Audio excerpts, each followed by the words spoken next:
Pero vamos a empezar. Acompáñeme por favor a Juan 10:10. Juan 10:10.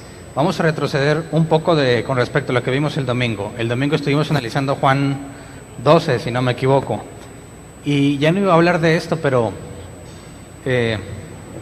como se han estado agregando personas a la congregación, creo que es muy importante no dejar este tema de lado, aunque yo sé que la mayoría de los que ya tienen tiempo congregándose aquí saben de qué voy a estar hablando. Como quiera, hay que analizarlo a profundidad y tomar en cuenta ciertas consideraciones de lo que vemos en el cristianismo actual. Dice, el ladrón no viene más que a robar, matar y destruir. Yo he venido para que tengan vida y la tengan en abundancia. Los cristianos se saben este versículo de ley, ¿verdad? Y de aquí se interpretan dos cosas. Muchos cristianos lo leen así. No es Biblia, Lo voy a leer como muchos cristianos lo entienden. Dice, Satanás no viene más que a robar, matar y destruir, y yo he venido para que tengan vida y tengan riqueza, salud y prosperidad. ¿Verdad? Porque hace referencia al ladrón y a la abundancia. Y muchos oyen la palabra abundancia, ¿y qué es lo que entienden? Billete. Obviamente la abundancia de la que habla aquí, desde el contexto bíblico, no tiene nada que ver con lo que nosotros entendemos o queremos entender con abundancia. 23 veces se usa esta palabra y en ningún caso en el Nuevo Testamento tiene que ver con las riquezas. Esta palabra también se refiere al juicio, mayor abundante juicio recibirán. O también habla de superioridad. Así que la palabra en griego abundancia no tiene que ver necesariamente con riqueza, con salud.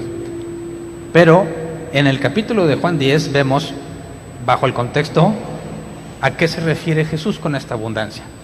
Pero también el ladrón, como muchos cristianos aseguran, es Satanás, ¿no? Dicen que Satanás vino a robar, matar y destruir. Y en base a esta idea, que aseguran es bíblica, porque aquí está, escuchas cosas como Satanás me robó la bendición, ¿verdad? También escuchas canciones cristianas, y quiero enfatizar entre comillas, porque las canciones nunca se arrepintieron, ¿verdad? Nunca su nombre fue escrito en el libro de la vida. Las canciones que supuestamente son para cristianos, que hablan, hay una canción que habla sobre arrebatarle a Satanás lo que te quitó, y es una señora, una muchacha que dice, hoy yo tomo la autoridad y te arrebato lo que me has dado. De hecho, escucho también que algunos se han puesto más listos y no solo le arrebatan a Satanás lo que les quitó, sino que le dicen, me debes de dar 7 veces más. Entonces hacen oraciones de este tipo, Satanás, en el nombre de Jesús, tomo la autoridad y ordeno que me regreses todo lo que me quitaste 7 veces más. Basados en pasajes como estos, ¿verdad? La idea es determinar por qué es importante analizar el contexto de las palabras de Jesús para entender quién es el ladrón y cuál es la abundancia a la que Jesús hace referencia, y determinar si todas estas doctrinas que vienen a raíz de creer que Satanás te roba, cómo nos llevan a cometer muchísimos errores. Porque si Satanás te puede robar, ¿dónde compras un seguro contra robos? ¿Dónde o cuándo podrías estar seguro, con la conciencia tranquila, en paz, sabiendo que Satanás no te puede robar? O si te roba, ¿cómo es el proceso del robo? Entonces de aquí se fundamentan muchas doctrinas, por ejemplo, el de abrir y cerrar puertas, ¿verdad? Cuando alguien toma por hecho que Satanás te roba y se pone a meditar por qué me roba o cuándo me robó el desgraciado, tienes que empezar a sacar conclusiones y tratar de determinar en qué momento te descuidaste y Satanás te robó, te quitó algo que era tuyo, algo que Dios te había dado. Lamentablemente, eso pone a Dios en una posición muy distinta de la posición que la Biblia le da a Dios, ¿verdad? Porque si Satanás te quita algo que Dios te había dado, ¿no dice que el ángel de Jehová acampa alrededor de los que le temen y los defiende? Si tú temes a Dios y el ángel de Jehová acampa alrededor tuyo y te defiende, ¿por qué no te defendió cuando Satanás te vino a robar? Entonces algunos tienen que decir, bueno, es que andaba en pecado, y si ando en pecado, pues el ángel de Dios ya no me cuida, y como ya no me cuida, vienen y me roban. Pero todas esas doctrinas que parecen lógicas, que parece que tienen sentido, no son bíblicas. ¿Por qué es importante que hagamos lo que la Biblia dice? A la luz de lo que la Biblia dice. Bueno, porque según el apóstol Pablo, todo el que no persevera en la doctrina de Jesús no es de Dios. Entonces, quien se apega a la enseñanza de Jesús pone en evidencia que no busca su beneficio propio, no busca vanagloriarse, sino que solamente habla de aquel que lo envió. Pero quien le mete de su cosecha, quien le quita y quien le pone, demuestra que no conoce al que lo envió, si es que lo envió. Más bien, según las palabras de Jesús, no puede venir de parte de Dios si la palabra que Él trae es de Él mismo. Entonces, quisiera que analicemos a profundidad lo que Juan 10 está diciéndonos, porque hay otro tema interesante. Por ejemplo, ¿qué hay de las personas que siguen este tipo de doctrinas? Yo puedo entender que hay personas que se acercan al Evangelio, se acercan a Dios con un genuino interés de aprender.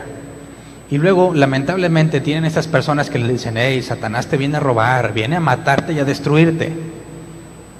Las personas, en su ignorancia natural, porque no conocen de Dios, les creen lo que les dicen, creen lo que les enseñan. ¿Estas personas son inocentes o son culpables? Si el día del juicio viniera y encuentras a los falsos líderes enseñando cosas incorrectas, y luego tienes personas que siguen sus enseñanzas, ¿todos esos que siguen una enseñanza incorrecta son inocentes o culpables a los ojos de Dios? ¿Tenemos muchas víctimas en las iglesias o a los ojos de Dios no son víctimas? Bueno, creo que con lo que vamos a analizar el día de hoy podemos llegar a una conclusión satisfactoria en cuanto a la perspectiva bíblica de este asunto. Entonces, no se te ocurre decir que Satanás te anda robando. Eso te lleva a requerir una especie de alarma, ¿no? O de alerta, algo que te proteja de él. Pero se supone que Jesús dijo, líbranos del mal. Cuando ores al Padre, pídele que te libre del mal, que no te exponga a tentación. Esto nos lleva a verdades más profundas en cuanto a si Satanás te puede quitar algo o no. Pero vamos a entrar en contexto para poder ir desglosándolo y luego vamos adentrándonos cada vez más. Antes de leer lo que Juan 10:10 nos dice, vamos al contexto de lo que estaba sucediendo. Vamos a leer Juan 9, 13 al 16. Dice, llevaron ante los fariseos al que había sido ciego. Era sábado cuando Jesús hizo el barro y le abrió los ojos al ciego. Por eso los fariseos a su vez le preguntaron cómo había recibido la vista. Me untó barro en los ojos, me lavé y ahora veo, respondió. Algunos de los fariseos comentaban, este hombre no viene de parte de Dios porque no respeta el sábado. Otros objetaban, ¿cómo puede un pecador hacer semejantes señales? Y había desacuerdo entre ellos. No sé si has leído esta historia. Hay un ciego de nacimiento. Los discípulos le preguntan a Jesús, ¿quién pecó, este o sus padres, para que haya nacido ciego? Y Jesús dice, ni este ni sus padres. Él está así para que la gloria de Dios se manifieste en él. Entonces, ¿hay alguien enfermo entre nosotros? ¿Estás enfermo porque pecaste o porque tus padres pecaron?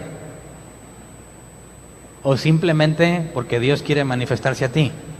Entonces, de aquí es claro que no toda enfermedad, no toda dolencia, no todo padecimiento viene a raíz del pecado, porque también Jesús enseñó, esta mujer que Satanás había atado por más de 16 años, no la habría de desatar en sábado, y ahí se hace referencia a que la forma en que estaba encorvada la mujer era debida a que Satanás la tenía atada.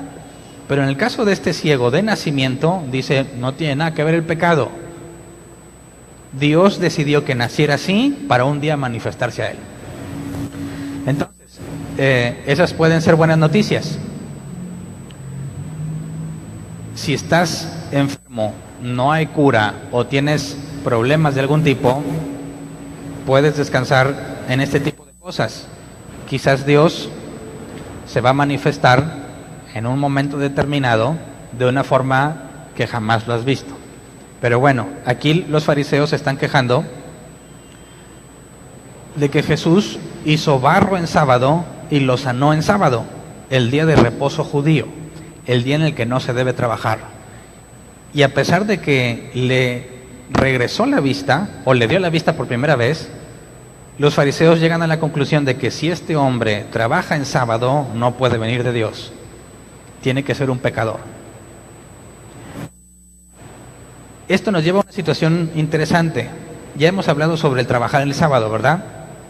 ¿Se acuerdan que según la ley de Levítico, la ley de Moisés, dice que al niño varón, cuando nazca, 8 días después tiene que ser circuncidado, ¿verdad?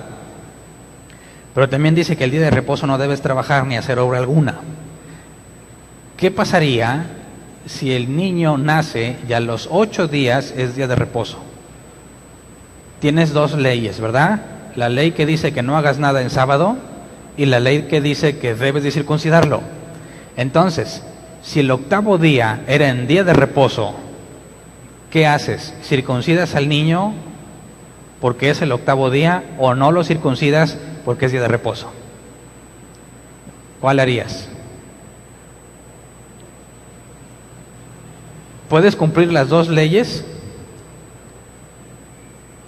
o no? Si lo circuncidas, ya quebrantaste el sábado. Y quien quebranta el sábado era condenado a muerte. Y si no lo circuncidas porque es sábado, ya quebrantaste la ley de la circuncisión. Entonces, ¿cómo le haces? ¿Quién de aquí lo circuncida y dice, pues que me maten, pero estoy obedeciendo a Dios? Ahora, Dios podría darte leyes que se antepongan y provoquen que no puedas cumplirlas. Esto es interesante. Entonces, cuando Jesús sana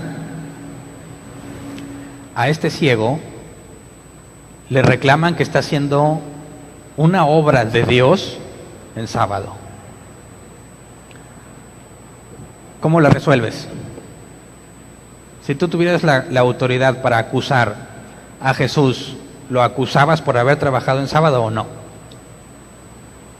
Por eso hay que entender lo que el sábado representa. Según Jesús, el sábado no está limitado para hacer buenas obras. Y los judíos circuncidaban a los niños en sábado. Si circuncidar al niño era correcto para obedecer a Dios, ¿por qué sanar a una persona era incorrecto? ¿Por qué sanar a una persona no estaría permitido? Jesús les reclamó varias veces, hipócritas, si su buey cae a un pozo en sábado, como quiera lo sacan. A los animales, como quiera, les llevan agua para tomar, aunque sea sábado. ¿Por qué no podría sanar a alguien en sábado? Entonces, realmente no tienen fundamento bíblico los fariseos al momento de reclamarle a Jesús. No les había comentado, pero para que quede en el audio, el nombre del tema es el ladrón viene a destruir. Luego ya se me olvida y no lo digo. El ladrón viene a destruir, es el nombre del tema. Sigamos entonces. Vamos a leer ahora Juan 9, 26 al 34. Juan 9, 26 al 34. Mandan llamar al ciego de nacimiento y le cuestionan, ¿verdad? Luego mandan llamar a sus papás para ver si es cierto que era ciego de nacimiento. Los papás no se quieren meter. Dice, sí era ciego de nacimiento, pero lo que sucedió para que tuviera la vista no tiene nada que ver con nosotros. Pregúntenle a él, que ya es grandecito. Así que vuelven a llamar al ciego, al ex ciego, y dice el versículo 26, pero ellos le insistieron, ¿qué te hizo? ¿Cómo te abrió los ojos? Ya les dije y no me hicieron caso. ¿Por qué quieren oírlo de nuevo? ¿Es que también ustedes quieren hacerse sus discípulos? Entonces lo insultaron y le dijeron, discípulo de ese lo serás tú. Nosotros somos discípulos de Moisés y sabemos que a Moisés le habló Dios, pero de este no sabemos ni de dónde salió. Allí está lo sorprendente, respondió el hombre, que ustedes no sepan de dónde salió y que a mí me haya abierto los ojos. Sabemos que Dios no escucha a los pecadores, pero sí a los piadosos y a quienes hacen su voluntad. Jamás se ha sabido que alguien le haya abierto los ojos a uno que nació ciego. Si este hombre no viniera de parte de Dios, no podría hacer nada. Ellos replicaron, tú que naciste sumido en pecado, ¿vas a darnos lecciones? Y lo expulsaron. Lo expulsaron no de ese lugar, lo expulsaron de la sinagoga. Todo aquel que si hacía discípulo de Cristo, estaba bajo amenaza de ser expulsado de la sinagoga. Y hablamos que nuestros amigos católicos tienen un concepto similar. Si el Papa te excomulga, significa que tú ya no puedes pertenecer a la Iglesia de Cristo. Y si el Papa te excomulga, estás destinado al infierno. Esa idea no es bíblica, ¿verdad? Pero así la tienen ellos. El Sanedrín, considerados hombres elegidos por Dios para guiar al pueblo, si te expulsaban de sus enseñanzas, quedabas expuesto a la maldición, por consecuencia a la muerte. Entonces, lo que hicieron con este ciego no fue un regaño común y corriente. Le están diciendo, tú te vas a perder para siempre. No vamos a permitir que recibas enseñanza de los únicos elegidos por Dios para enseñar. ¿Se acuerdan que ya hemos hablado de eso? El Sanedrín, el grupo de los 70, se consideraban personas elegidas por Dios, hombres con el Espíritu de Dios, únicos con el Espíritu de Dios para guiar al pueblo. Y cualquier persona que no se someta a su enseñanza estaba en maldición, por consecuencia desterrado del pueblo de Dios. Así que lo que hicieron con este ciego era grave a los ojos de los judíos. Es la pena máxima. Quedas expulsado. Vamos a leer del 35 al 39. Jesús se enteró de que habían expulsado a aquel hombre y al encontrarlo le preguntó, ¿crees en el Hijo del Hombre? ¿Quién es, Señor? Dímelo para que crea en él. Pausa. ¿Cómo es que no sabía quién era Jesús? Bueno, cuando estaba ciego, Jesús le untó barro en los ojos y le dijo, ve y lávate. Entonces el ciego nunca vio quién lo había sanado. Cuando Jesús se encuentra con él y dice, ¿crees en el Hijo del Hombre? ¿Quién es? Dice el versículo 37, pues ya lo has visto, le contestó Jesús, es el que está hablando contigo. Y creo, Señor, declaró el hombre, y postrándose lo adoró. Pausa. ¿Qué habrán pensado todos los fariseos cuando ven que el ciego se inclina a adorar a Jesús? Cuando la Biblia dice que no te postres ante nada, ninguna semejanza en el cielo, ni en la tierra, ni debajo de la tierra, ni ante las imágenes. Y este ciego se postra para adorar a Jesús. Es un claro caso de idolatría, según los judíos, ¿verdad?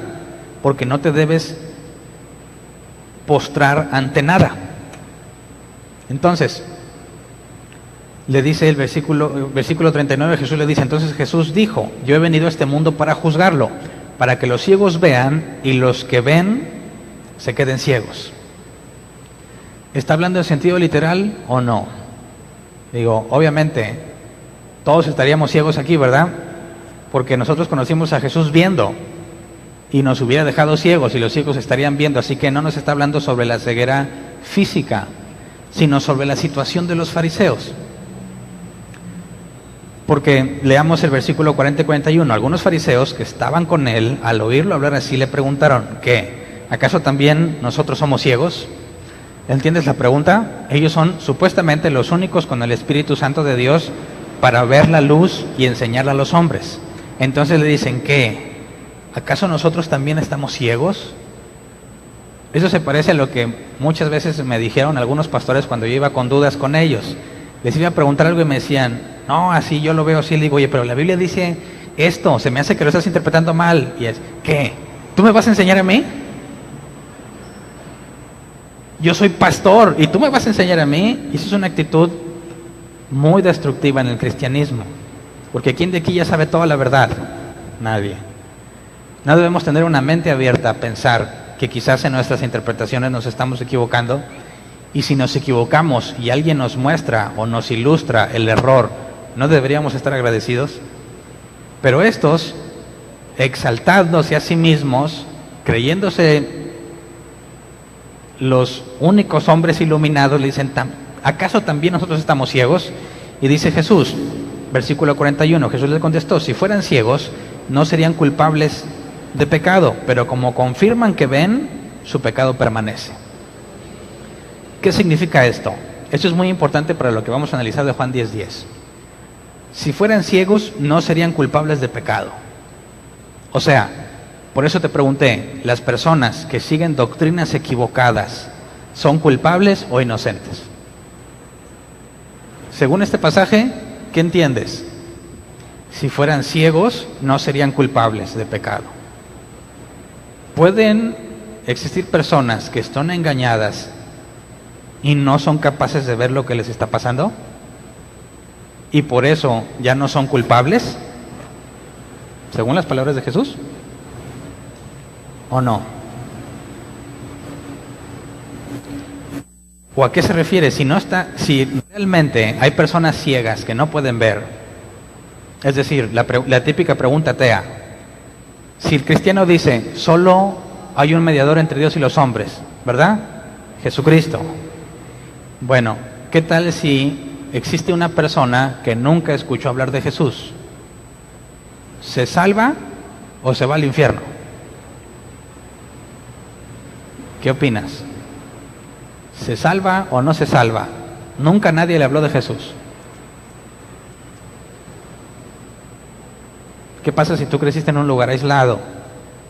Nunca nadie te habló de Jesús y te mueres.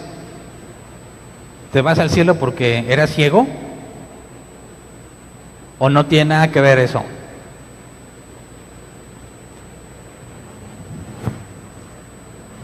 Sigamos leyendo y más adelante empezamos a resolver. Ahora vamos a Juan 10, 1 y 2. Dice, ciertamente les aseguro que el que no entra por la puerta al redil de las ovejas, sino que trepa y se mete por otro lado, es un ladrón y un bandido. El que entra por la puerta es el pastor de las ovejas. ¿Con quién está hablando Jesús? Con los fariseos. Con los fariseos que expulsaron al ex ciego, ¿verdad? ¿Y por qué les empieza a hablar de esto? ¿Qué tiene que ver con el tema? Está hablando de los que están ciegos, ¿verdad? Y luego les dice, les aseguro que el que no entra por la puerta al redil de las ovejas, sino que trepa y se mete por otro lado, es un ladrón y un bandido. ¿Qué tiene que ver con los ciegos? ¿Se le fue la onda a Jesús?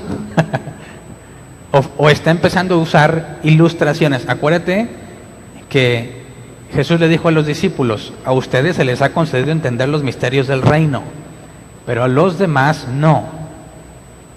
Así que Jesús no está intentando ser lo más claro posible, porque también los propios evangelios nos dicen que era para que se cumpliera la escritura, que por más que vean, por más que oigan, no entiendan, y por más que vean, no crean.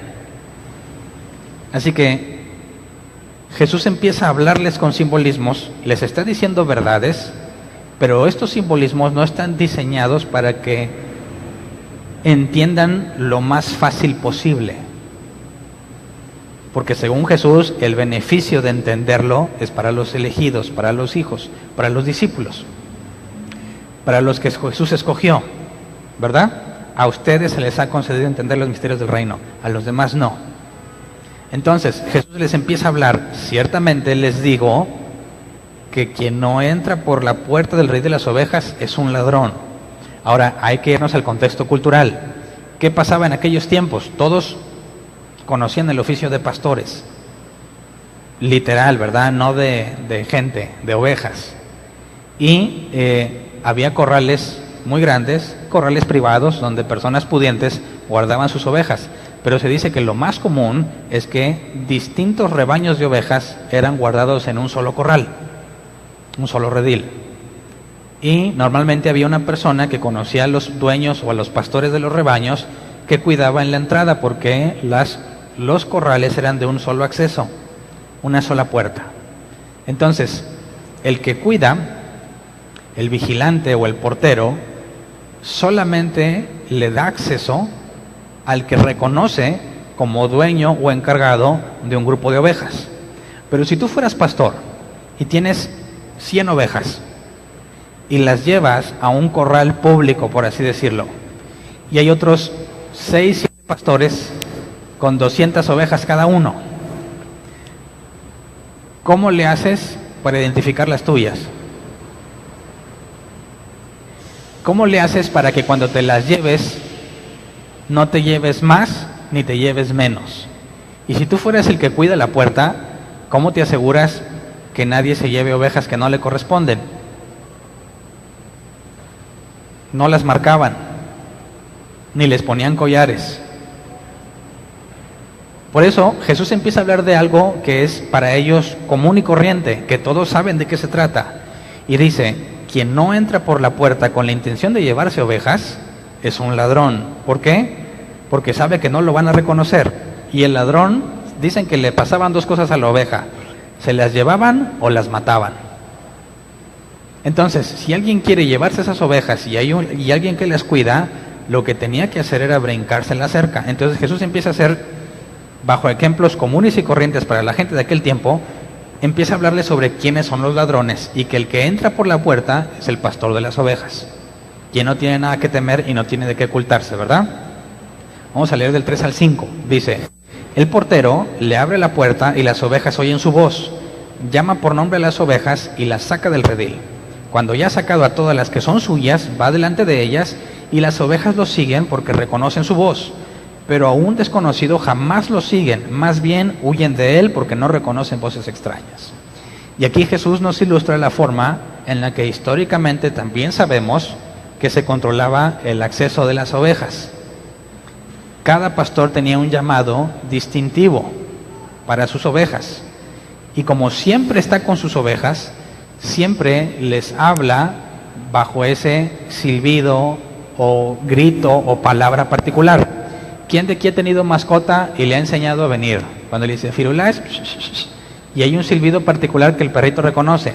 Pero cuando compraste el perrito y le hablabas, ¿te hacía caso? No.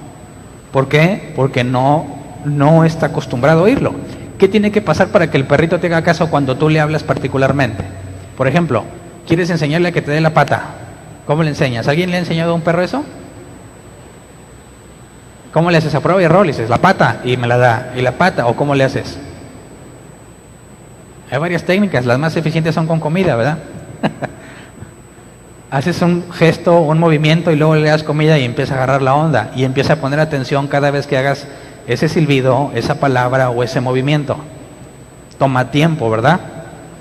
Entonces, este pastor convive con todas y dice que las llama y a cada una por su nombre. Y sus ovejas reconocen su voz y lo siguen y no siguen la de un extraño. Ahí está la clave. Cuando un pastor entraba con sus ovejas y las dejaba, no se preocupaba porque cuando viniera a recogerlas, simplemente les habla como siempre les ha hablado.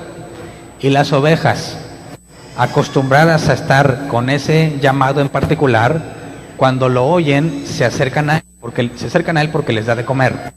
Ninguna otra oveja reaccionaría ante el llamado particular. Y esto es muy interesante. ¿Cómo es que te volviste oveja de Jesús?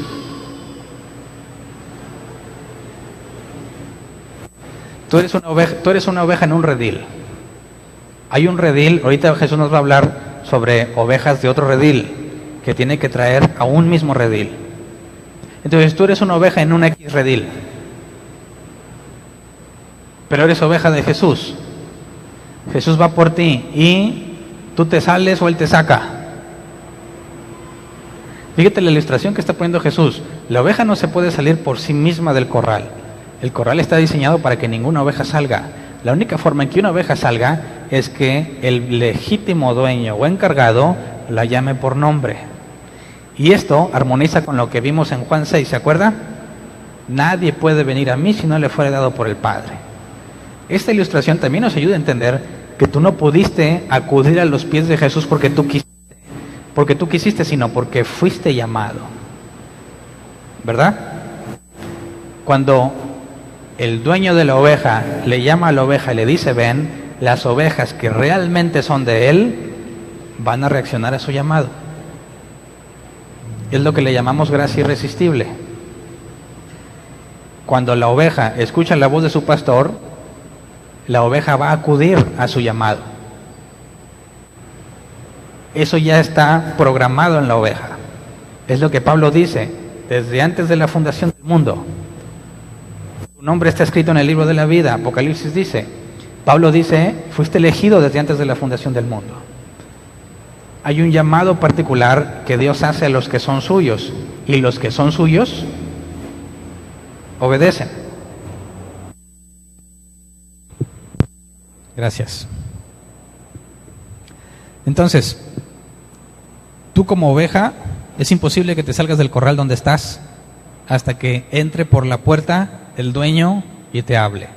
Fíjate cómo Jesús empieza a preparar unas bases para luego decirles unas verdades en sus caras. Pero primero les empieza a poner la base con ejemplos comunes. Entonces, queda claro que solo sus ovejas reaccionan a su voz y que no le van a hacer caso a ninguna otra voz porque no la conocen, es extraña. Leamos ahora del 6 al 10. Dice, Jesús le puso este ejemplo, pero ellos no captaron el sentido de sus palabras. Por eso volvió a decirles, ciertamente les aseguro que yo soy la puerta de las ovejas. Todos los que vinieron antes de mí eran unos ladrones y unos bandidos, pero las ovejas no les hicieron caso. Yo soy la puerta. El que entra por esta puerta que soy yo, será salvo. Se moverá con entera libertad y hallará pastos. El ladrón no viene más que a robar, matar y destruir. Yo he venido para que tengan vida y la tengan en abundancia. Por fin llegamos al pasaje que supuestamente se refiere a Satanás y a las riquezas. En el contexto de lo que estamos leyendo, ¿Satanás está en la escena? No. Entonces, ¿cómo le hicieron aquellos que dicen, ahí está Satanás, es el ladrón? ¿De dónde se lo sacaron? No tengo la menor idea. Pero el contexto de lo que estamos leyendo no tiene nada que ver con Satanás y no tiene nada que ver con las riquezas. Entonces empieza a decir Jesús que, como no le entendieron el primer ejemplo, usa otro y dice, bueno, yo soy la puerta. La única forma en la que alguien tiene acceso a la oveja es por medio de la puerta. Si tú eres una oveja, la única forma en la que entras al corral de Dios es por medio de ¿qué? Por medio de Jesús. No hay otra forma. Si Jesús es la puerta, no hay otro medio. Cualquiera que quiera usar otro medio es ladrón. No es legítimo. Por eso, si tú pones tu confianza en un hombre, ya sea que esté vivo o esté muerto, que no, obviamente que no sea Jesús, no es la forma legítima de pertenecer al rebaño. ¿A qué se refiere Jesús cuando dice que todos los que vinieron antes de mí eran unos ladrones y unos bandidos, pero a las ovejas no les hicieron caso? Es extraño pensar que las ovejas no le hayan hecho caso, pero todos son ladrones y bandidos, ¿verdad? Si es un ladrón y entra al corral y las ovejas no le hacen caso, entonces, ¿robó o no robó? ¿Me entiendes la pregunta? Jesús dice, todos los que han venido antes de mí son ladrones y bandidos, pero las ovejas no les hicieron caso. O sea que el ladrón no puede hacer nada, ¿o sí? Porque las ovejas no le hacen caso. Pero luego dice, el ladrón no viene más que robar, matar y destruir. Pero si las ovejas no le hacen caso, entonces, ¿es posible que las mate y las destruya y se las robe? ¿O no? ¿Sí me entiendes el problema? Todos los que vinieron son ladrones, las ovejas no les hicieron caso, pero el ladrón viene a robar, matar y destruir. ¿Es posible que robe, mate y destruye si ninguna oveja le hace caso? Entonces, nos está diciendo Jesús mentiras, porque nunca podría robarlas, ni matarlas, ni destruirlas. ¿O sí? Fíjate cómo Jesús aparentemente habla cosas contrarias. Ahora, ¿a qué se refiere cuando dice que los que venían antes de él? Leamos Ezequiel 34, 1 al 10. Porque le está hablando a los judíos que dedican toda su vida a estudiar la ley, ¿verdad? A estudiar lo que se llama la palabra de Dios, lo que nosotros le llamamos el Viejo Testamento. Y Jesús sabe que cuando haga ciertas comparaciones como las ovejas y los pastores, en automático van a entender contextos bíblicos. Por ejemplo, leamos Ezequiel 34 del 1 al 10. Dice, el Señor me dirigió la palabra, hijo de hombre, profetiza contra los pastores de Israel. Profetiza y adviérteles que así dice el Señor omnipotente. Ay de ustedes, pastores de Israel, que tan solo se cuidan a sí mismos. ¿Acaso los pastores no deben cuidar el rebaño? Ustedes se beben la leche, se visten con la lana y matan las ovejas más gordas, pero no cuidan del rebaño. Pausa. ¿Qué clase de pastores son estos? ¿Están cuidando las ovejas, sí o no? Dice,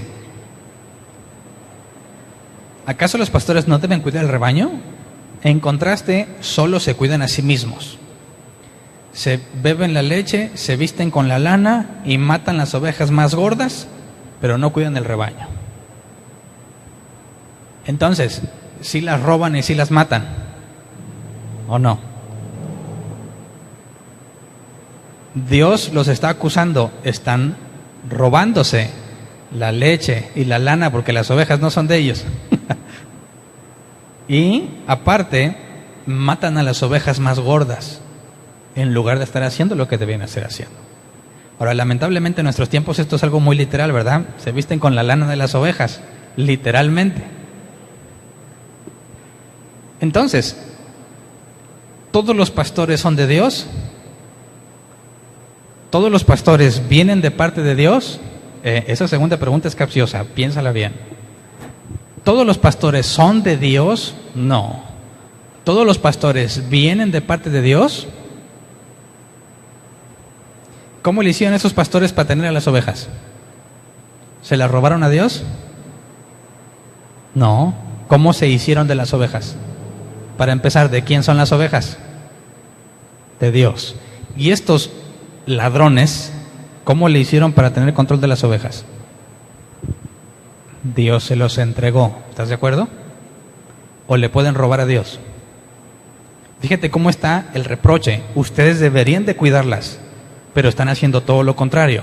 O sea, que venían de parte de Dios. Sí. ¿Hay algo, dice la Biblia, hay algo que suceda que Dios no lo haya mandado? ¿Hay algo que escape al control de Dios? No.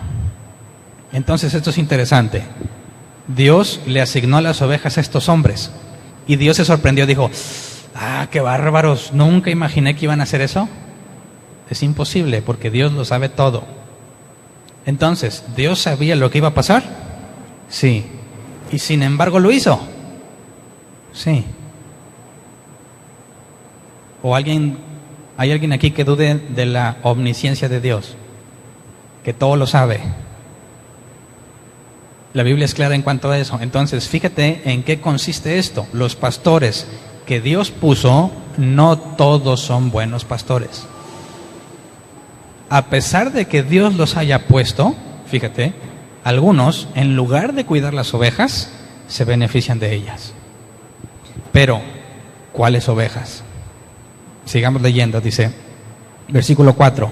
No fortalecen a la oveja débil, no cuidan de la enferma, ni curan a la herida, no van por la descarriada, ni buscan a la perdida. Al contrario, tratan el rebaño con crueldad y violencia. Por eso las ovejas se han dispersado, por falta de pastor. Por eso están a la merced de las fieras salvajes. Mis ovejas andan descarriadas por montes y colinas, dispersas por toda la tierra sin que nadie se preocupe por buscarlas. Por tanto, pastores, escuchen bien la palabra del Señor. Tan cierto como que yo vivo, afirma el Señor Omnipotente, que por falta de pastor mis ovejas han sido objeto del pillaje y han estado a merced de las fieras salvajes. Mis pastores no se ocupan de mis ovejas, cuiden de sí mismos, pero no de mis ovejas. Pausa. ¿Ves cómo sí son de Él los pastores? Mis pastores, los que Él puso, no cuidan a las ovejas, se cuidan a sí mismos. Por tanto, pastores, dice versículo 9, escuchen la palabra del Señor. Así dice el Señor Omnipotente: yo estoy en contra de mis pastores, les pediré cuentas de mi rebaño, les quitaré la responsabilidad de apacentar a mis ovejas y no se apacentarán más a sí mismos. Arrebataré de sus fauces a mis ovejas para que no les sirvan de alimento. A la luz de esta escritura, ¿puedes confiar en cualquier persona que se diga pastor? Y si te dices que yo soy puesto por Dios, ¿estos fueron puestos por Dios? Sí. ¿Y qué cosas andaban haciendo? Así que no cometas el error de pensar, este es un pastor y es de Dios. Bueno, entonces desconecto mi cerebro y hago todo lo que Él me diga. Porque fíjate cómo Dios dice, estoy en contra de mis pastores. Ahora, si son sus pastores, ¿por qué andan haciendo eso? ¿Y por qué razón, si Dios ya sabe todo, pone pastores de este tipo? Tratemos de ponerlo en la actualidad. Ok, todos los que se llaman ser pastores, ¿alguno se escapó a la voluntad de Dios? No.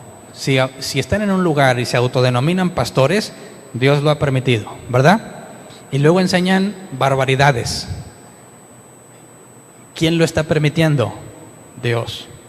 Entonces, dice Dios que a todos esos que andan haciendo esas cosas, llegará el momento en que los va a juzgar y les va a quitar las ovejas. Entonces, cuando el ladrón roba, mata y destruye, roba, mata y destruye a las ovejas de Dios, ¿sí o no? ¿Qué opinas? Porque eres una oveja de Dios, ¿sí? Aguas, porque ahí anda Satanás y te va a robar y te puede matar y te puede destruir. ¿Debemos de tenerle miedo? ¿Cómo le hacemos entonces para que no nos robe? ¿Cómo le hacemos? Necesitamos más información, ¿verdad? Ahora vamos a Juan 10, 25 al 29. Y esto nos va a complicar más todavía. Dice, ya se los he dicho a ustedes y no lo creen. Las obras que hago en nombre de mi Padre son las que me acreditan, pero ustedes no creen porque no son de mi rebaño. Mis ovejas oyen mi voz y yo las conozco y ellas me siguen. Yo les doy vida eterna y nunca perecerán, ni nadie podrá arrebatármelas de la mano. Pausa. Entonces, ¿se las puedes robar o no? El ladrón viene a robar, matar y destruir. ¿Y qué dice Jesús? Mis ovejas, yo les doy vida eterna, nunca perecerán, ni nadie podrá arrebatármelas de la mano. Entonces, ¿es posible que el ladrón le robe a Dios? No. Entonces, ¿por qué tenemos en Ezequiel 34 que Dios dice, se han beneficiado de mis ovejas y hasta las han matado? Y Jesús dice que nadie las puede matar. ¿Por qué? Que alguien me explique. Aquí Jesús tiene otro tema ahí que no ha sido manifestado. ¿Cómo es posible que el propio Dios diga, estás matando a mis ovejas? Y luego Jesús, el propio Dios dice, nadie me las puede arrebatar y no van a perecer porque yo les doy vida eterna.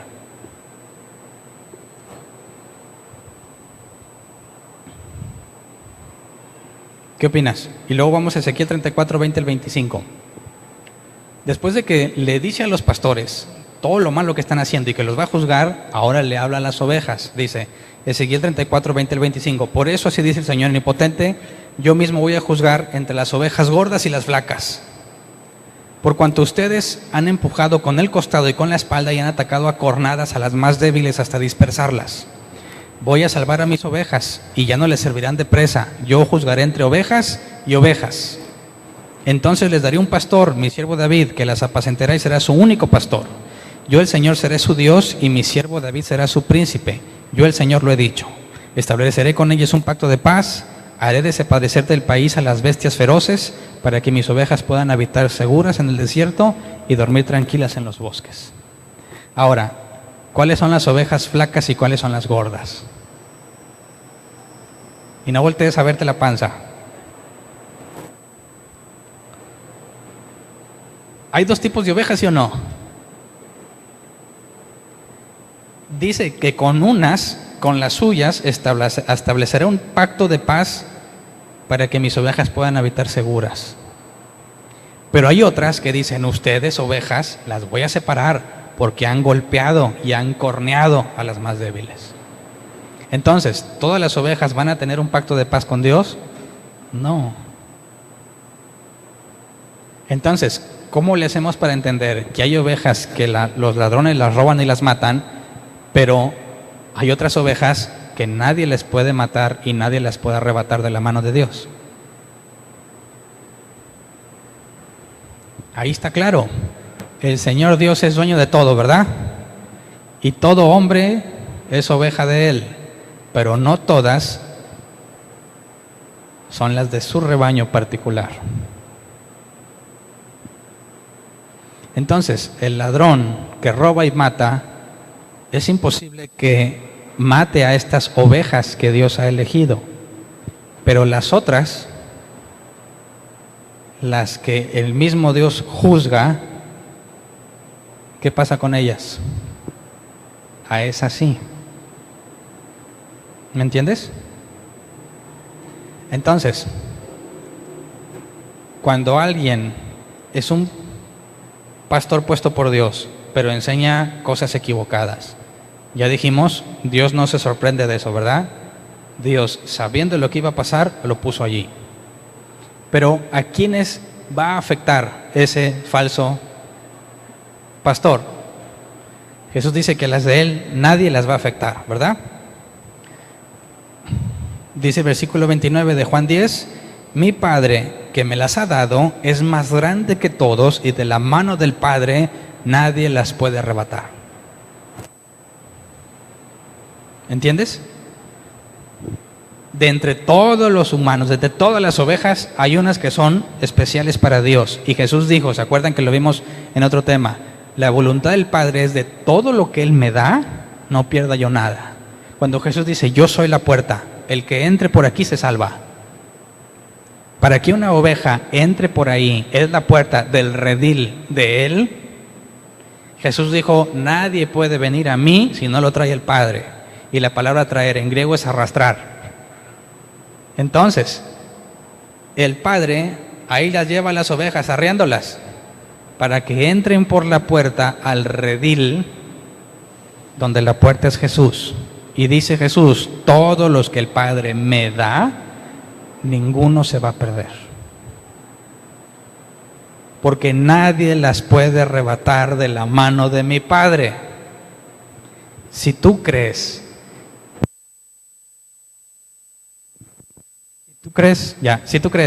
que tú eres la excepción, ok, dices, nadie las puede arrebatar, pero ¿qué tal si tú te vas a salir? ¿Tú te sales? ¿Qué opinas? Entraste por la puerta y dices, gloria a Dios, estoy en el rebaño de Dios, pero ya me quiero salir. ¿Te sales? ¿Sí o no? ¿Es posible? ¿A qué se debe ir con que nadie las puede arrebatar de mi mano? Y le falta ahí un asterisco, a menos que la oveja se quiera ir. ¿Quién en sus 5 sentidos, estando ahí, se va a querer ir? Entonces tenemos otro problema. No dice que aquellos que gustaron la gracia y rechazaron a Jesús, no hay por ellos más sacrificio que ofrecer. Ya no hay perdón de pecados para ellos, por cuanto gustaron la gracia y despreciaron la sangre de Cristo. Solo les queda una horrenda expectativa de juicio. ¿Cuáles son las únicas ovejas que sí pueden ser dañadas? Las que no fueron seleccionadas por el Padre. Entonces, ¿por qué el apóstol Pablo dice que los que desprecian la gracia no les queda más que una horrenda expectativa de juicio? Tienes 2 opciones. Jesús me mintió y sí se pueden arrebatar de la mano del Padre, o esas personas, aunque eran ovejas, como dice, muchos son llamados, pocos los escogidos. Cuando una persona dice, ya no quiero saber nada, está en todo su derecho de irse, pero ¿qué pone de manifiesto? Que esa oveja en particular no le fue dada a Jesús por el Padre, porque Jesús dijo, la voluntad de mi Padre es que de los que Él me da, no pierda ninguno. ¿Verdad?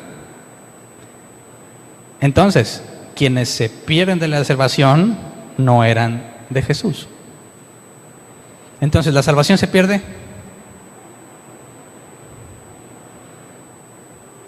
Dime.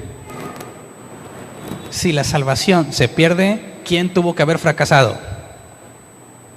Si Jesús dice, la voluntad de mi Padre es que no pierda yo ninguno de los que me dio, y alguien pierde su salvación, ¿quién fracasó?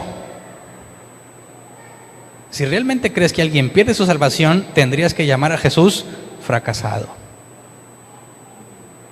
Porque Él dijo, la voluntad de mi Padre es que no pierda ninguno. Y si uno se pierde, Jesús falló. Y si Jesús falla, Jesús no es Dios. Y si Jesús no es Dios, no resucitó de entre los muertos. Y si no resucitó de entre los muertos, dice el apóstol Pablo, somos los más, no me acuerdo exactamente la palabra, en la versión 60, somos los más miserables de todos.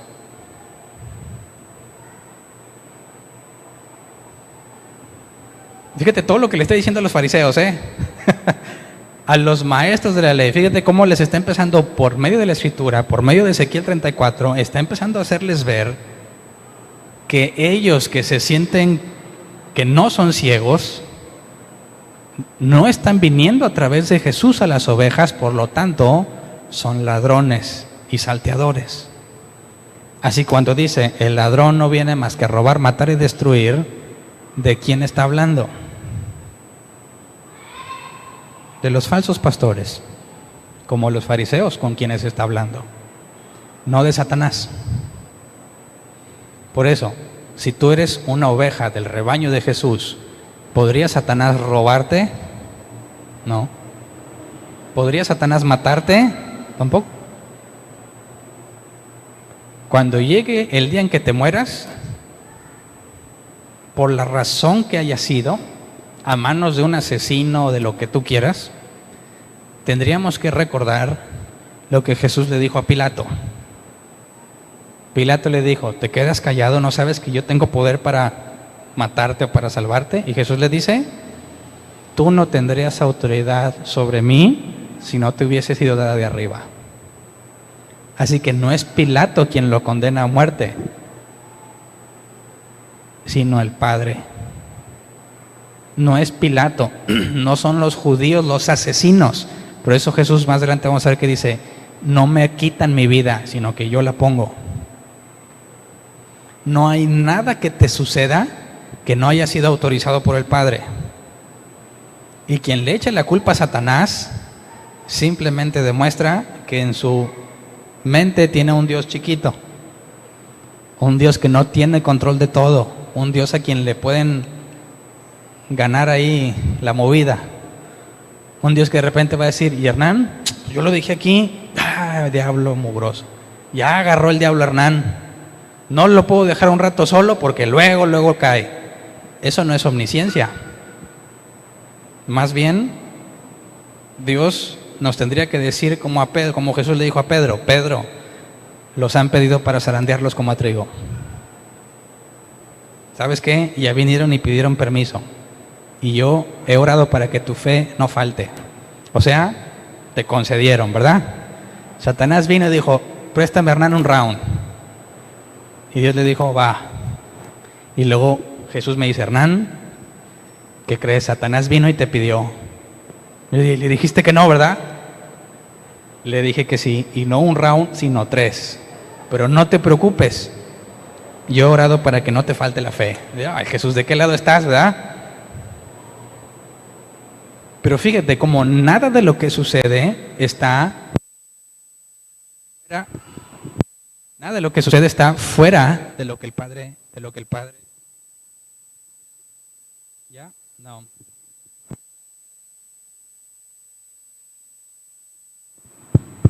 Cambio de micrófono.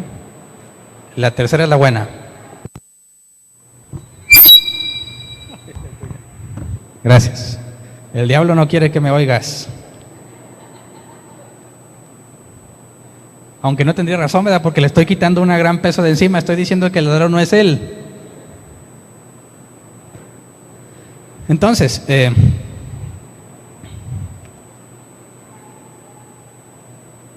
¿cómo ves? ¿Tienes segura tu salvación o no? Depende, ¿no? ¿De qué clase de oveja eres? ¿Eres oveja gorda o oveja flaca?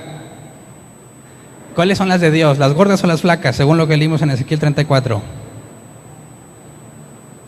¿A quién amonestó? A las ovejas gordas. Entonces, cuando eres una oveja de Dios, ¿vas a estar en la abundancia? No. ¿Cómo identifica Dios a las suyas? Las flacas. ¿Por qué? Jesús dijo, en el mundo tendréis aflicción. Pablo dice, padece, sufre penalidades como buen soldado de Jesucristo. Pedro dijo, a los que sufren según la voluntad de Dios, encomiéndense a Él. Ahí hay un tip muy interesante. Dios no tiene planeado tenerte en una vida abundante, como muchos lo entienden, sino que en esta vida, y más adelante vamos a llegar a ese pasaje, dice que la obra de cada uno va a ser probada por fuego, ¿verdad? Y todo lo que sea hojarasca y eso no va a quedar, pero lo que sea sólido permanecerá. Y aquí hay un tip que Pablo nos da. Toda esa obra, ¿cuándo se va a manifestar? En la resurrección de los muertos, en el arrebato. Solo los que tienen obras sólidas, toda la hojarasca se queda. Entonces, ¿cuándo los hijos de Dios son probados por fuego? Hoy. Toda tu vida es una prueba constante. Empiezas a edificar, viene el fuego y se te cae todo si era hojarasca y vuelves a empezar. Quien edifique sobre la roca es un hombre sabio. Quien edifica sobre la arena pasará vergüenza. Pero los que no son de Dios, ¿cuándo van a ser pasados por fuego? En el juicio final. Pero ¿quién no va a ser pasado por fuego? Nadie. Todos estamos siendo probados ahora. Más adelante vamos a entrar a ese tema, pero dice Pedro que Pedro o Pablo disciplina primero los de su casa. Primero nosotros. Somos pulidos, tratados, purificados. Y cuando Jesús se manifieste, vamos a ver el resultado de todo lo que hemos vivido. Pero aquel que no está en Dios es el siervo que Jesús dijo, se la pasa comiendo, bebiendo y maltratando a sus consiervos. Llegará el día, le pidan cuentas y va a ser echado con los inútiles. Entonces, ¿realmente deseas una vida de abundancia? ¿No sería eso una señal contraria? Alguien que diga, yo una vida sin problemas, de bendición en bendición. Yo diría, no te lo recomiendo. La Biblia dice que eso es una mala señal. Apocalipsis 3. Órale, efectos especiales. Apocalipsis 3. Cada que digo Apocalipsis 3.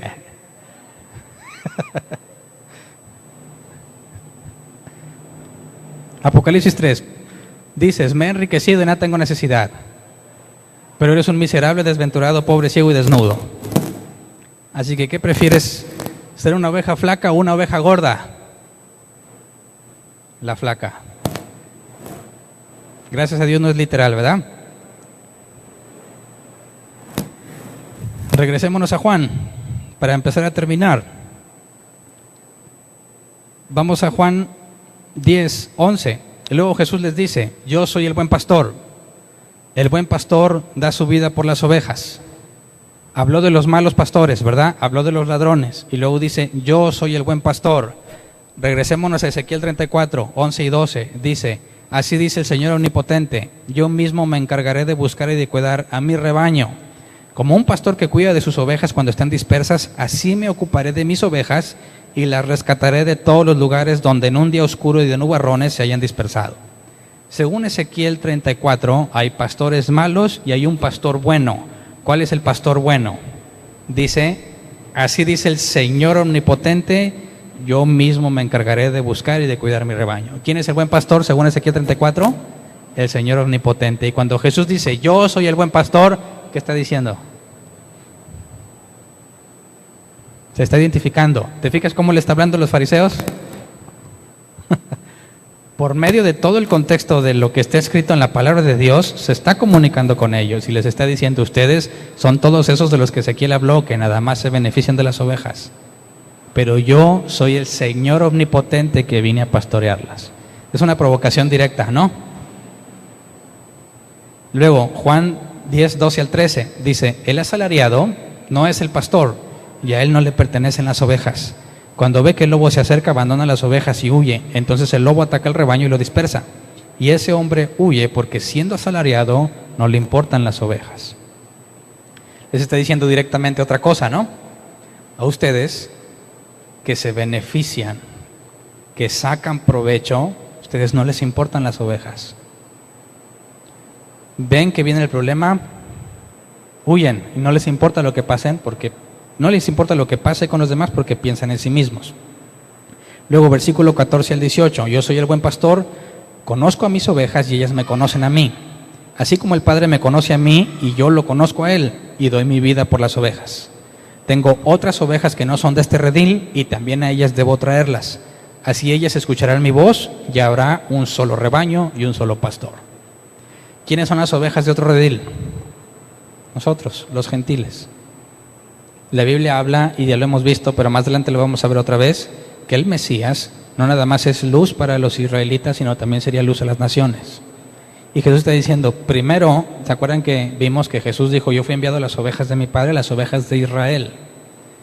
Y luego, cuando muere y resucita y encomienda a sus discípulos, dice, vayan a todo el mundo.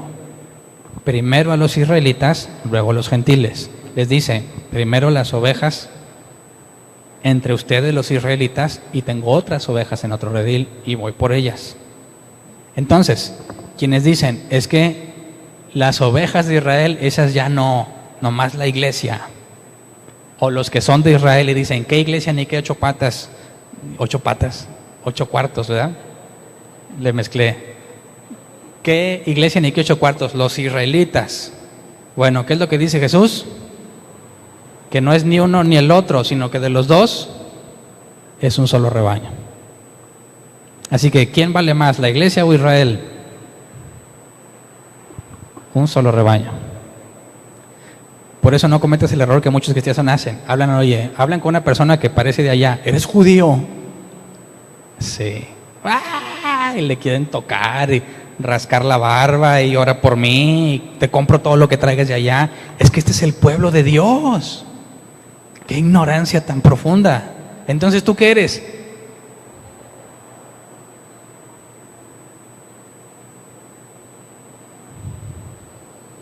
Para los israelitas no les causaba gracia. Vienen los gentiles. No, ¿qué pasó? Yo soy del pueblo elegido. ¿Cómo quiera toda la raza va a entrar? Y los cristianos cometen el error al revés. Un judío. Ay, judío. Dices, ay, no puede ser. Un solo rebaño. Un solo rebaño. No es más el judío ni el gentil. Un solo rebaño. Si ves a un judío que cree en Jesús, obviamente, le dices, colega. Ni él te desprecia, ni tú lo exaltas. Iguales, ¿ok? Dice versículo 17, por eso me ama el Padre, porque entrego mi vida para volver a recibirla. Nadie me la arrebata, sino que yo la entrego, por mi propia voluntad. Tengo autoridad para entregarla y tengo también autoridad para volver a recibirla. Ese es el mandamiento que recibí de mi Padre. Entonces, si analizas el pasaje inicial, Juan 10:10, el ladrón no viene más que a robar, matar y destruir, pero yo he venido para que tengan vida y la tengan en abundancia. ¿Está hablando de Satanás? No. ¿Está hablando de prosperidad y riquezas? No. Nada que ver. Pero eso sí, es muy grave identificar a Satanás con el ladrón, porque ¿de quién te estás cuidando? De Satanás. ¿Y a quién le entregaste toda tu confianza? Al pastor. ¿Y de quién deberías estar cuidándote? Del pastor. Así que, ¿es casualidad o es plan con maña? ¿Es casualidad que desvíen la atención a Satanás y que te descuides del que te predica? No me di cuenta, o es intencional. Aguas con Satanás. Y tú, hermano pastor, usted avíseme, usted bendígame, usted ore por mí, únjame. Voy corriendo cuando ves que me robó Satanás. No, ahorita declaramos que te regrese todo lo que te robó. ¿Y quién es el que está haciendo lo de ladrón? Ese pastor al que acudiste, porque te está enseñando cosas que es brincarse la barda. No están viniendo con la doctrina de Jesús. Así que qué curioso, ¿verdad? Están cuidándose del ladrón que ellos piensan que es Satanás, mientras el verdadero ladrón se viste con la lana de las ovejas, les quita la leche, las engorda y se las come. Ahora, ¿son inocentes esas ovejas? Tampoco. En eso consiste lo que Jesús le dice a los fariseos.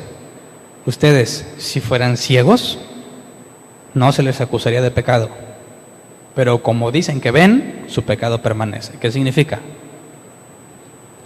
¿Qué tiene que hacer un ciego para caminar? Pedir ayuda. será guiado. Pero el que es ciego y dice, no, yo no soy ciego, yo puedo solo, trata de pensar, tú dices que ves, ¿verdad? Porque cuando enseñas que Satanás es el ladrón, lo enseñas bien seguro, ¿verdad?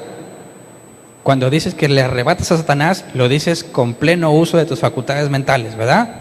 Y hasta te deleitas, te gozas y lo disfrutas. Y te dice alguien, está mal. Y tú que dices, ¿cómo estar mal si mi pastor me enseñó? Bueno, por cuanto dices que no estás ciego, sino que ves, tu pecado permanece. Nunca te vas a arrepentir de esas cosas que haces porque estás seguro de que ves. Pero si reconocieras que estás ciego, indudablemente llegarías al punto de arrepentirte y solicitar ayuda porque eres incapaz de ver. Así que todas esas ovejas que están en lugares con pésima doctrina, leen la Biblia y como quiera no les importa, no son inocentes. También van a ser juzgadas. Es posible que alguien en su inocencia, como recién convertido, se ha engañado, pero no permanecerá en el error, porque si alguien en su inocencia busca a Dios, ¿tú crees que Dios lo va a ignorar? Si eres oveja de Él, va a llegar el día en que te va a decir, ven. Y donde hayas estado, entre los budistas, entre musulmanes, en donde tú quieras, si tú eres oveja de Jesús, va a llegar el día en que te va a decir, ven. Y de donde andes, vas a venir a Él.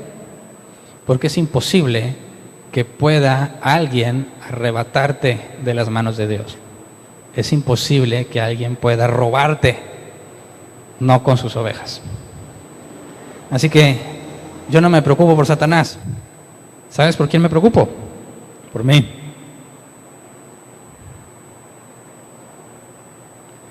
Porque yo sí soy de miedo. Satanás no hay que tenerle miedo. Satanás no hace nada sin la autorización de Dios. Tú eres el que hace las barbaridades, ¿sí o no? Ahora, ¿Satanás te obliga? Tampoco. Santiago dice cada uno de su concupiscencia es arrastrado. Cada uno de su concupiscencia, en griego, deseo fuerte interno. Son tus deseos internos lo que te hace pecar, no Satanás. Satanás te sugiere, te invita, te muestra, ¿cómo ves? Y tú ese que dices, bueno, al cabo después me arrepiento. Así que tienes que tener cuidado de ti mismo. Por eso dice la Biblia, aquel que piensa estar firme, mire que no caiga. Guardad vuestra salvación con temor y temblor. Dices, ya ves, hay que guardarla, sí. Dice, porque Dios produce el querer como el hacer. Y nadie te puede arrebatar de las manos de Dios. Eso no significa que ahora voy a vivir, Satanás no me va a hacer nada. Estás seguro que no te va a hacer nada que Dios no le permita, pero tú eres el problema. Entonces, en lugar de estar preocupado por Satanás y sus demonios y eso, ocúpate de poner atención al pastor.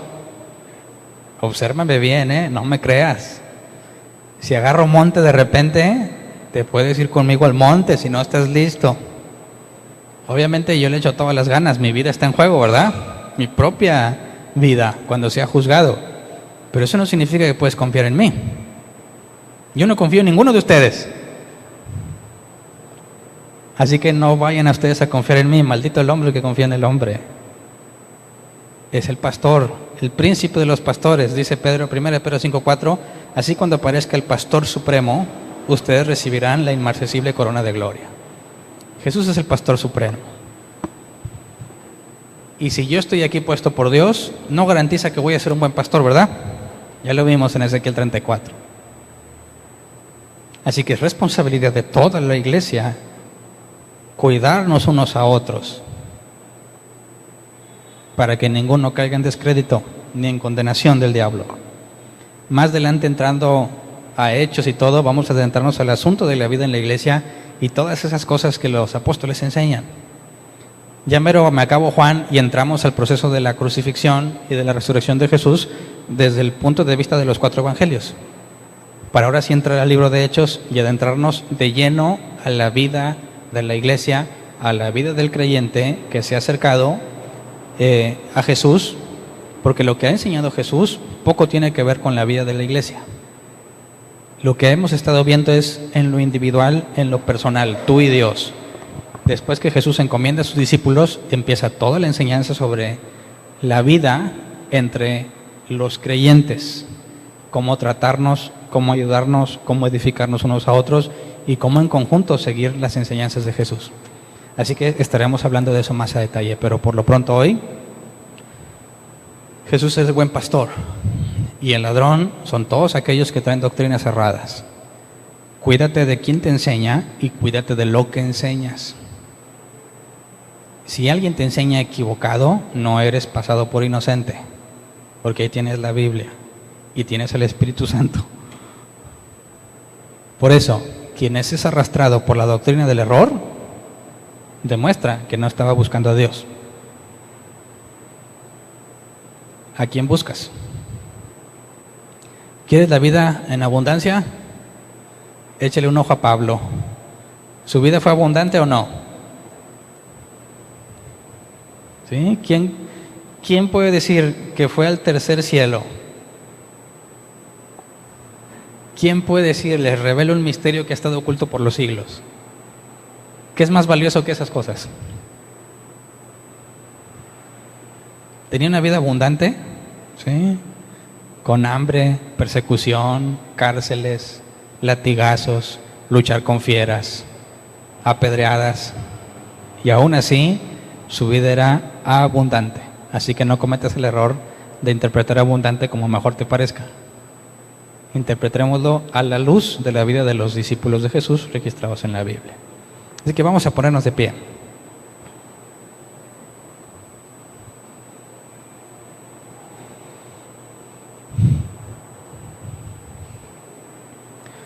Oremos, si les parece bien, para que podamos descansar en el regazo de nuestro pastor, Jesús, el pastor supremo, el príncipe de los pastores. Es Él quien nos guía a pastos verdes, es Él quien nos guía a manantiales de agua viva, no el pastor físico que tienes enfrente. El pastor físico que tienes enfrente es alguien que viene en el nombre de Jesús, pero a quien se obedece, a quien se sigue, es al príncipe de los pastores. La Biblia dice que Jesús es la cabeza de la iglesia. Entonces, en conjunto, buscamos y busquemos seguir al príncipe de los pastores. En Él está la vida, en Él está la muerte, en Él está la bendición y la maldición. No nos descuidemos ningún momento y, puestos los ojos en Jesús, caminemos la carrera que nos toca. Pero podemos descansar en que nadie nos arrebatará de su mano, ni tú. Podemos confiar en que Dios no me va a decir, no, no te voy a dejar ir, sino que, por medio de su misericordia, siempre me va a redarguir de lo que estoy haciendo mal. Me va a conceder verme como realmente soy, ver la pobreza espiritual que tengo para decir, soy ciego y necesito que me guíes. Nunca confíes en que ya lo sabes y te sientas el que todo lo ve, porque entonces tu pecado va a permanecer en ti, porque nunca vas a sentir de qué arrepentirte. Pero su misericordia se manifiesta en que nos sentimos mal, en que no podemos hacer lo malo a gusto. Lo haces, sabes que está mal y quizás lo disfrutas, pero luego te sientes más mal. Esa es la misericordia de Él, que te hace ver que necesitas ir a pedirle perdón, porque eres pecador. El momento en que ya no te sientas mal, preocúpate. No es que hayas dejado de pecar, no hay nadie que deje de pecar.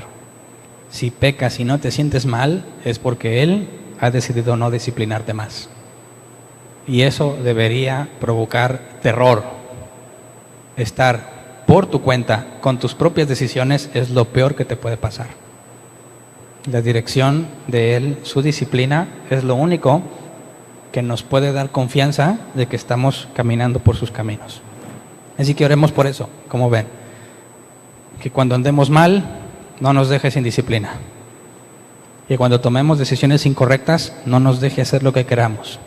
Que siempre nos manifieste lo que es verdadero, que siempre nos haga ver cómo nos ve Él, no cómo nos vemos a nosotros. Que siempre sea honesto con nosotros y nunca consienta nuestras peticiones, a menos que estén de acuerdo a su voluntad.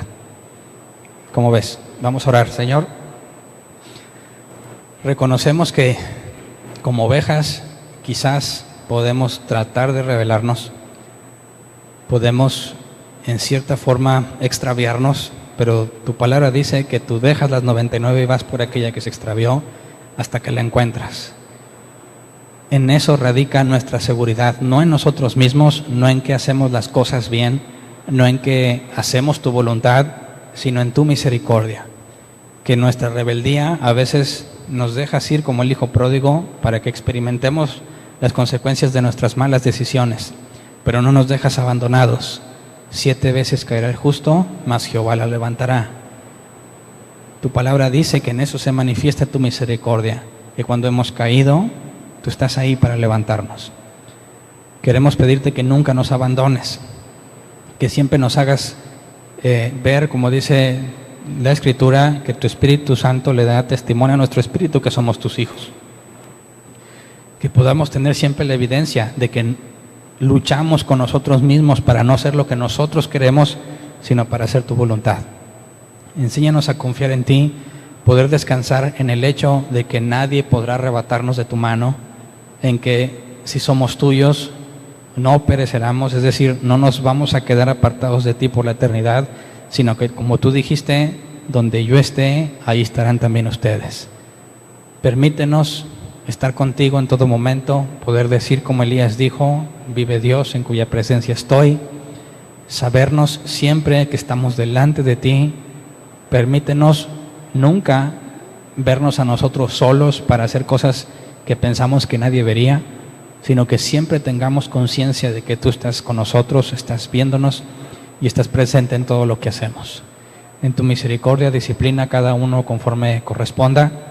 En tu disciplina también concédenos paciencia, concédenos entender que lo haces para guiarnos como una muestra de misericordia, y concédenos la madurez para saber reconocer la obra que haces en nosotros, para poder decir, somos ciegos, miserable de mí, y no tener la actitud de los fariseos que aseguraban que eran justos, aseguraban que no estaban ciegos. Concédenos tu misericordia todos los días de nuestras vidas para ver con nuestros propios ojos cumplido el día en que te manifiestes en gloria. Gracias de antemano por lo que has hecho y por lo que vas a hacer en nuestras vidas. Amén.